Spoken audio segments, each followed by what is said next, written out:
Grace, Quincy, thanks so much for coming out this morning. It's great to have a chance to sit and talk with you guys and get out of the office a little bit. How's the start of the second semester going for you guys? It's going good. I'm enjoying my classes so far. Campus is getting lively again. I'm starting to see faces around. I was around for winter break, and so I was kind of empty for a while. And so now it's getting campus is getting lively again, and so it's nice. How about you? Yeah, no, definitely. Same thing. Winter break felt kind of long, you know, just having time with your team and stuff. It was a good break, but I'm glad to kind of get back into classes and sort of be hanging out with everyone again. Yeah. You guys both being winter student athletes, you kind of have gotten the experience of having a January on campus where you're competing, but most of the student body hasn't been here, which has been a definite change. But it's still great to see that you guys and the rest of our winter teams have had such fantastic success so far. Yeah, it's been really great. I think that, you know, our non-conference schedule, at least for my team, it was super tough, and we traveled a lot and we played really good teams. But, you know, the Ivy season is where it's at. It's the most fun. You get to really compete against people in your league, and I think that we've been doing so well so far, and we're going sort of into our second leg of games, playing everybody for the second time, and it's my favorite time of year, so I'm excited. Yeah, absolutely. Winter sports been holding it down. Always. We had some good out-of-conference competition as well early January. A couple of top 10 teams come in, and that's always good.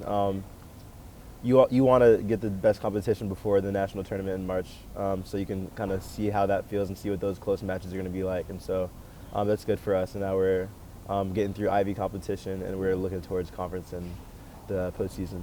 You mentioned the duel against Cornell, and I've told people, for me, outside of my own experience as a student athlete here, watching the wrestling team beat Cornell 2 years ago and win the first Ivy title in 30-some odd years. When the 500th Ivy title at school was one of the most proud moments I've ever had being associated with Princeton athletics. And for me, again, being now 20 years out of school, being able to watch the trajectory of different programs, I think it's one of the best parts of my job is seeing the growth in the wrestling program, seeing what our women's basketball program has become a juggernaut in Ivy athletics. And can you talk about, for both of you, the choice to come to Princeton and join programs which have in recent years enjoyed so much success? What was that decision process like for both of you guys? Yeah, definitely. I lived in Chapel Hill, UNC, is where my brother went to school. My dad was on staff at the wrestling team there, and so I kind of had thought I would be going to UNC, but then the Princeton coaches reached out to me into my junior year, and I was able to come take a visit and kind of see the culture they were making and the kind of vision they had for the future and the trajectory of the team. And I thought it'd just be really amazing to be able to be a part of that and like watch the team grow and develop in its own right. And so it's been really fun. It's been a really fun journey so far. Yeah, I'm from Long Island, so I'm not too far away. But I came to Princeton basketball camp, when I was in 4th grade, and it was just my dad giving me something to do in the summer. But I just always loved this place, and I think that when I got old enough and I started getting recruited, I didn't think that Princeton would ever be an opportunity that I would get, and so I think that for me, when I was contacted by the coaches here, I think that I immediately said, yes, I'll come on campus, yes, I'll see the school, and it was the team that I just fell in love with, and the opportunity that I fell in love with, and it was just hard to say no, because I just felt like this was the place that I was supposed to be at. It just felt like home from the second I set foot, and so I knew that this program could be really competitive and really good, and that I could add something to the legacy of Princeton women's basketball. And so, yeah, I think it was a pretty easy decision for me. Yeah, it's interesting you talk about adding to the legacy of Princeton women's basketball, and you definitely have, in the same way you've added to the legacy of Princeton wrestling. But I think, from my perspective, I think you both added something to the legacy of Princeton athletics as a whole. And specifically with your work through kind of starting and leading the Black Student Athlete Collective. Can you talk about why that was important to you to be a part of that group? Yeah, I mean, I think that for us, Quincy and I hadn't really connected in any way before COVID had hit. And, you know, since COVID, I don't think we've had a normal year at Princeton, a normal time. And I think that when things like that happen, when you're met with, you know, sort of adversity, it makes you ask questions. I mean, that's what I kind of always say. And that's what that time at home did for me, and made me kind of question what my experience was like. How could I make it better? Who am I? What is my place in Princeton athletics, within my team? And so once I started having those questions, and I wanted to engage in those conversations with other people that might, you know, share the same experiences. And I think that that's kind of what BSAC came out of, was trying to figure out how we felt, and you know, with all of, you know, the race relations happening that were happening in 2020 and continue.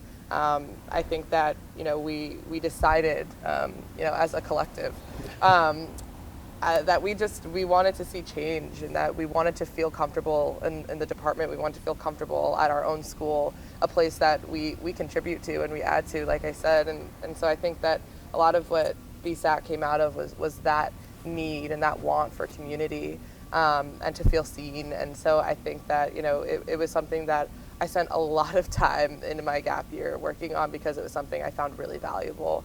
So yeah. Yeah, it was COVID was absolutely a time of reflection for a lot of us. And with the race relations that Grace was mentioning, with the passings of Breonna Taylor and George Floyd, I think there was definitely a lot of attention brought to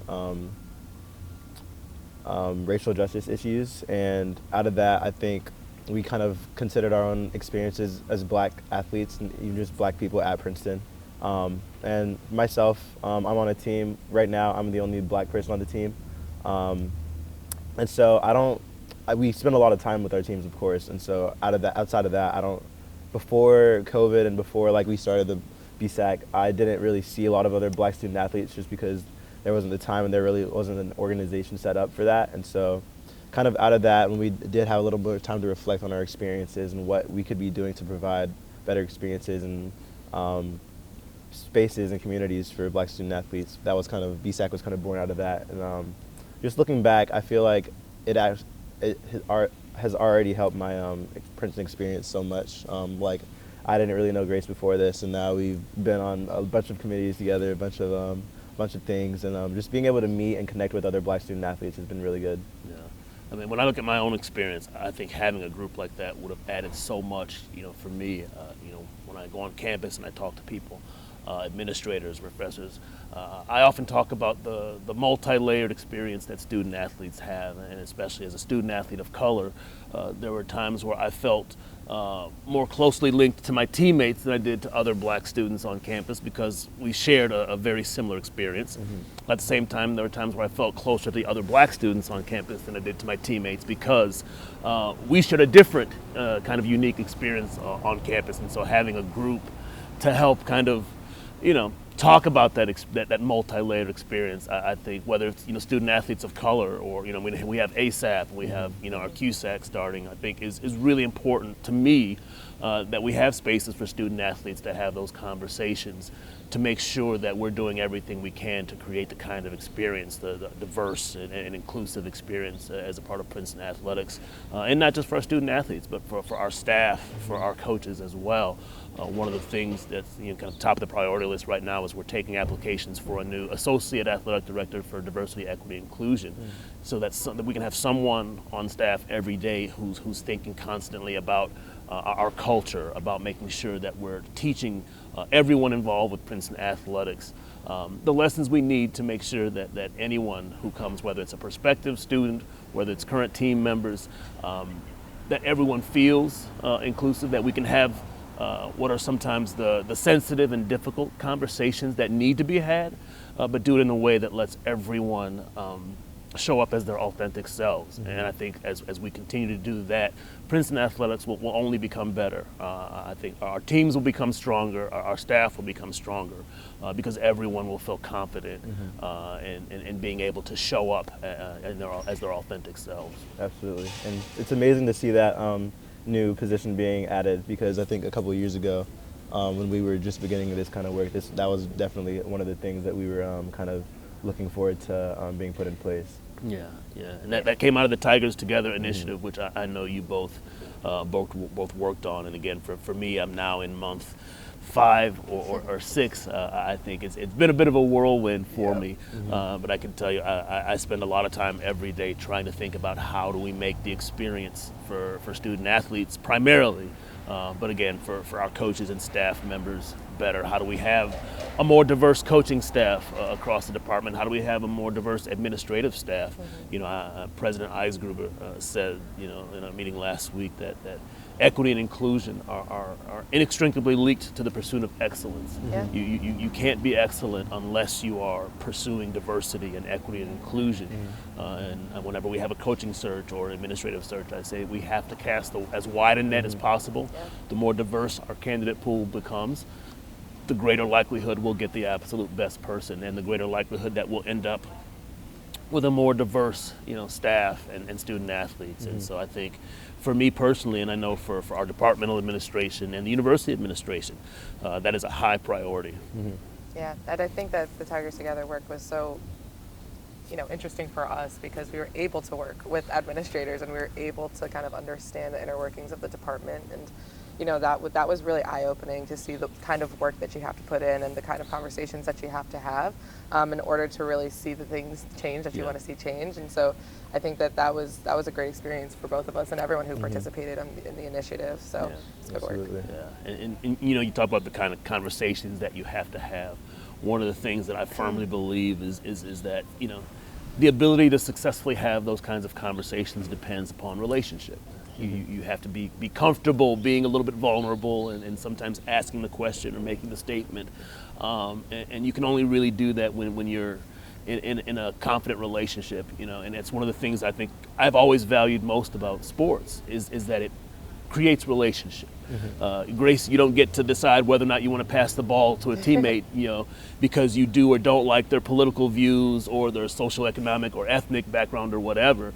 And sports kind of breaks down, you know, those barriers that it creates a kind of relationship that's really a vehicle for being able to address some of the broader issues in life. And so, I mean, again, even in the wrestling room when you guys are, you know, throwing each other around in, you know, ways that, you know, to me, I still can't believe that you guys are able to do.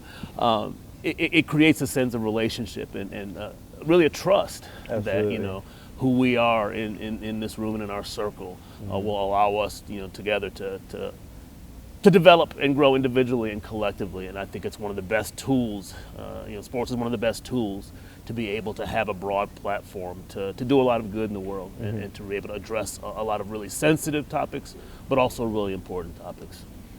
Absolutely. I've always, my dad has actually always said that sports break down a lot of barriers. He competed back in the day, and so when there was racial tensions were a little there was a little more conflict there, and so he's seen a lot of the progression over the years. And absolutely, like with wrestling, it's a grind, and so if you're in the room putting in work and wrestling hard against someone else, you're going to have that respect for them at the end of the day. Yeah, I was telling someone the other day when I was a student athlete, I broke my week down. I would spend hours and hours practicing, and on a good day, my race lasted 47 seconds. Not the best return on investment, but when I think about the best moments of being a student athlete, it was sitting around before practice or after practice or on bus rides, getting a chance to talk, you know, to people who had come from literally backgrounds from around the world, all different areas, and it really gave me a sense of how big the world is in ways that I had never really understood before I came to Princeton. And again, it's one of the things I love most about this campus and this university in particular is that it just exposes you really to worlds sometimes that you don't even know exists or areas of thought that you don't know exist.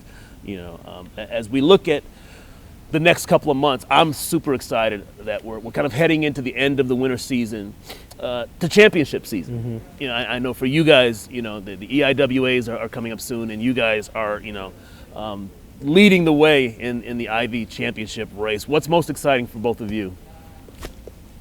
Just the chance to really be competing again in the postseason. It's been a long time coming with the COVID cancellations in 2020 and then not being able to compete last year.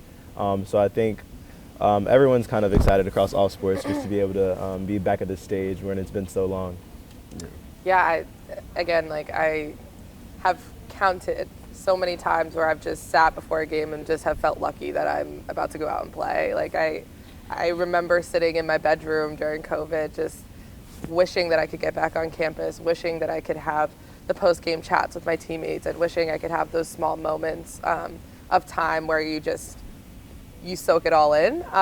But, just heading into, tournament play, that's always a really exciting time. And, when you're kind of positioned the way we are, you got to put a lot of work in to stay where we are and to keep the momentum that we have. And so, the next few weeks next month is going to be pretty brutal, honestly, just trying to work out, make sure everything is clicking, make sure that we finish the season strong. But those, again, it's my favorite time of the year. And so I think that, tournament play is always the best time, and it's always the most exciting. And so I'm excited for what's to come. Yeah.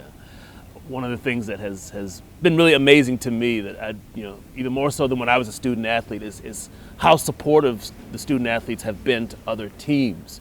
And when you look at the success, we've got a women's fencing team that's undefeated and has beaten, 3 of the top 4 ranked teams in the country. Obviously, we've talked about your teams. Men's basketball is having a great year. I mean, our winter teams from top to bottom have been amazing. Do you guys talk as teammates about going to other games and who and when you want to go support each other?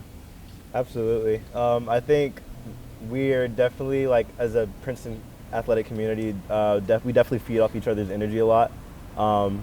And even just for example, we're in Cannon. There's a lot of sports teams in Cannon, and so we'll just send something in the group chat if someone has a game coming up, and we'll all mob out to the game and show support for our fellow Tigers. But we definitely feed off each other's energy.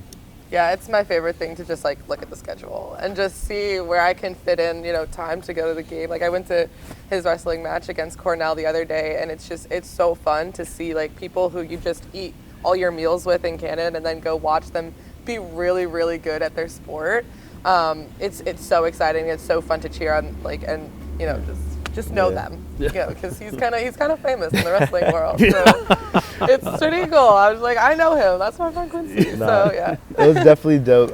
After the Cornell match, they played later in the day, and so we basically just switched, and I turned around and I just put on my civilian clothes to go watch them.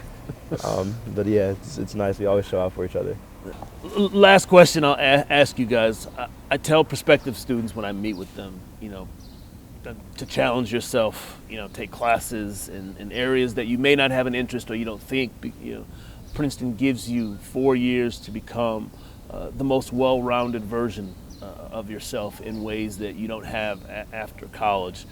If there's one thing that you would recommend that an incoming student do, a class to take, a group, someone to talk to, what would that be? Aside from coming to a women's basketball game and wrestling. Just meet us, our team, talk to us. Oh gosh. I'd definitely just say kind of get outside your comfort zone, whether that's taking a class that you wouldn't normally take that's not towards your major.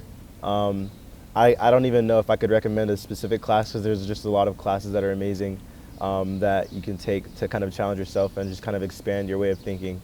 But if it's joining a class or joining a club if you have time, or just being a part of a group that you wouldn't normally have the experience to do, I think is what I've developed in that way over my Princeton career.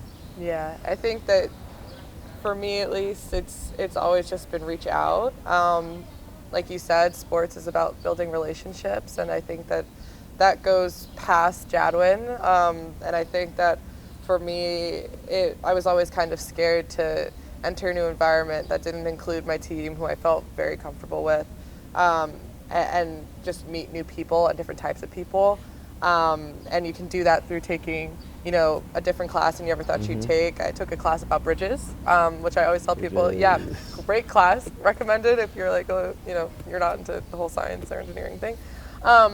But yeah, I think that it's about building relationships at Princeton, and I think it's about reaching out to your professors, building relationships with them. It's about reaching out to the people in your precept that you don't really know, because once you build all those relationships, then it really becomes a community. And I think that's something that like we take pride in. It's something that Princeton takes pride in. And so, yeah, I would just say, even though it might be scary, you know, just reach out, say hi. No, I think that's great advice, and I appreciate both of you and you taking time to talk this morning. Looking forward to getting a chance to continue watching you and your teammates through the rest of this season and through the rest of your Princeton careers. So thanks for getting me out of the office today. Thanks for having us. Thanks for having us.